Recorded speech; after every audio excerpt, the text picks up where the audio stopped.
विचारांचे प्रारंभिक गणागणनेचे राऊंड समाप्त झाले आणि खऱ्या अर्थाने दुय्यमीला सुरुवात झाली. पहिल्या डावाच्या मानकरी माननीय सुरमाताई बारसागळे यांनी एका प्रश्नाची विचारणा केली. कशी? त्यांचा प्रश्न होता की पंढरीचा पांडुरंग आणि त्याने एका भक्ताला दर्शन दिलं, म्हणजे रूप दाखवलं, त्या भक्ताला रूप दाखवलं, दर्शन दिलं नाही, तर तो भक्त कोणता आणि कुठे दाखवलं, असं शाहीर साहेबांचा प्रश्न होता.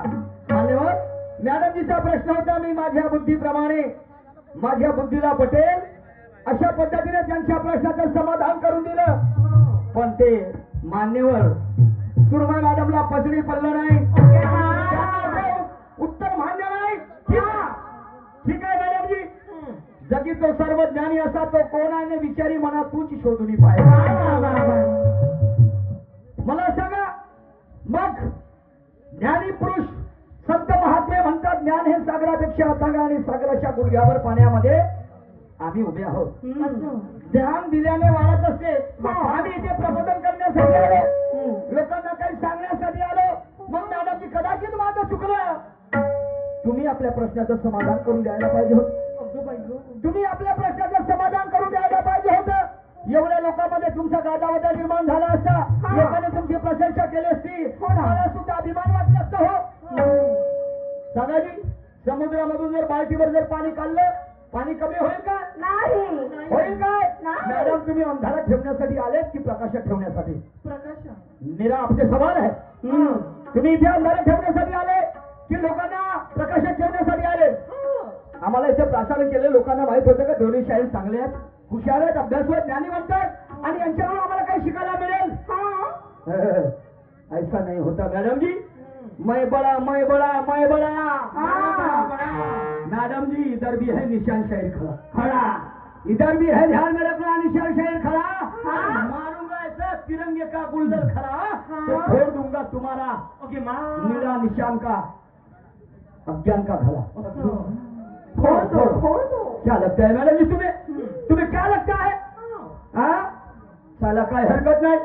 पहिली वेळ आहे, पहिला राउंड है. परत म्हणतात तुमने मैडम जी का कहना है लोहा काटा जाता है फौलाद क्यारी से, और मेरे सवाल का जवाब दिया बड़े परेशानी से. मॅडम तुम्ही कुठे आणि मी कुठे? कहा राजा भोज और कहा गंगू तेरी. फार तुमचा आहे, समजलं की नाही? जसं जसं जाईल बाई तशी मजा येईल ग. मी बोलत नाही खोटं ना, बाई बोट लावल्याने येते पोट. काय तुमचं आहे? तुमचं वलय जळते ना वाढलंय जळते.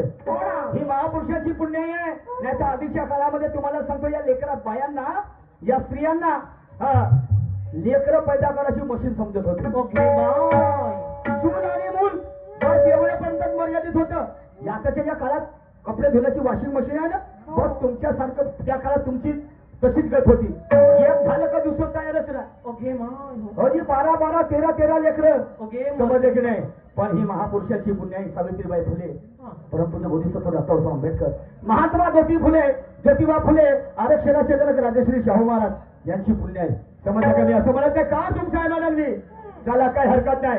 मग मला सांगा, मी प्रश्नाची विचारणा केली होती. कशी? प्रश्न विचारला होता की मनुष्य प्राणी जगाच्या पाठीवर बुद्धिमान प्राणी आहे. तो एकामेकाला प्रत्येकाच्या भावना दुखावतात, कारण तो मेलेला मनुष्य परत पुन्हा कधी येत नाही. कोणी रडून दाखवतात, डोळ्यातून दाखवतात, तर कोणी अंतःकरणातून भावनात्मक रडतात. मनुष्यासाठी ठीक आहे, परंतु ज्या चितेवर त्याला मनुष्याला घालल्या गेलं त्या चितेसाठी कोण रडलं? त्या चितेसाठी कोण रडलं? तर मॅडमजी म्हणतात, दोन पद्धतीने मॅडमजीने उत्तर दिलं. कसा?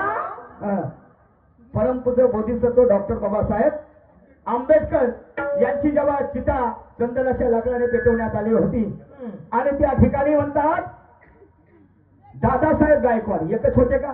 नाही. एकच रडले का? नाही. दादासाहेब गायकवाड रडले काय? 14 जुलै 1949 ला ज्या महानायकाने गोपाला गोपाला देवीचे नंदन गोपाला कीर्तन करणारे ज्यांनी बाबासाहेबाला पंढरपूर येथील कर्मशाळा बहाल केली, कीर्तन करत होते संत गाडगे बाबा. त्यांच्या कानावर वार्ता आली, गोविंद नावाचा मुलगा मरण पावला म्हणे संत गाडगे बाबांना. संत गाडगे बाबा त्यांना उत्तर दिलं म्हणे असे जन्माला येतात कोट्यानं कोटी आणि काय लढून म्हणे एका लेकरासाठी. बाबासाहेबांची वार्ता जेव्हा संत गाडगे बाबाच्या कानावर गेली तेव्हापासून अन्नपाणी सोडलं. अन्नपाणी सोडलं आणि 14 दिवसानंतर मृत्यू पत्करला. येणारे अनेक लोक झाले. बाबासाहेबांची जेव्हा देहरादून या ठिकाणी देहरादून या विमानतळावरून जेव्हा प्रेत मुंबईला जेव्हा आली अनेक थवेचे थवे त्या ठिकाणी बाबासाहेबांच्या अंत्ययात्रेसाठी. समजलं की नाही मॅडमजी? काय सांगता मी विचारतो काय पहिले प्रश्न तर समजून घ्या.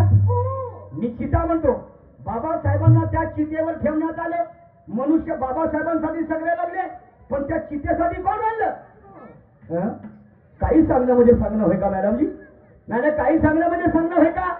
आणि नाही जर सांगितलं असतं माझ्या प्रश्नाचं उत्तर काय दिलं असतं? बंधू जण हो, तुम्ही सगळे ज्ञानीवंत लोक तिथे बसलेले. आमच्या माता भगिनी सुद्धा एज्युकेट कार आहे.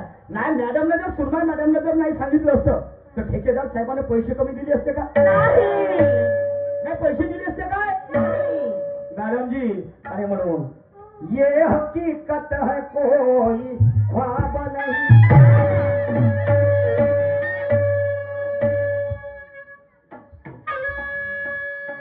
ये हकीकत है कोई ख्वाब नहीं. और उस बात कहते हो मैडम मगर वो रुबाब नहीं. महफिल तो सजी है मगर आप में वो शबाब नहीं. अब तुम कुछ भी कहो शायरा सुरमा जी ये मेरे सवाल का जवाब नहीं. ऐसा क्यों कह रहा हूं? सवाल की तसल्ली होती है जवाब से.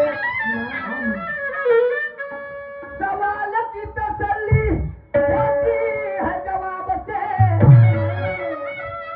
और गाने की भी तसल्ली होती है गाने से.